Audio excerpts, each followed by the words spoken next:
अस्सलामुअलैकुम दोस्तों, welcome back to our channel find Urdu. Tense tense का मतलब है रुझान रखना, देखभाल करना, मैलन होना। टेंड का मतलब है किसी का किसी चीज़ की तरफ रुझान होना या किसी चीज़ की देखभाल करना। ये लफ्ज़ मुख्तलिफ तरीक़ों से इस्तेमाल होता है, जैसे आदत या रुझान टेंडेंसी।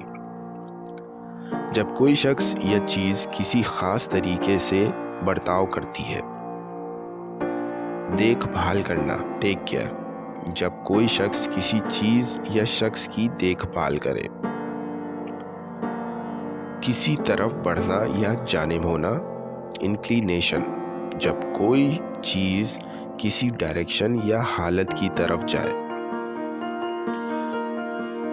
तो दोस्तों, टेंस का मतलब है किसी तरफ रुझान करना, किसी की देखभाल करना या किसी हालत की तरफ बढ़ना।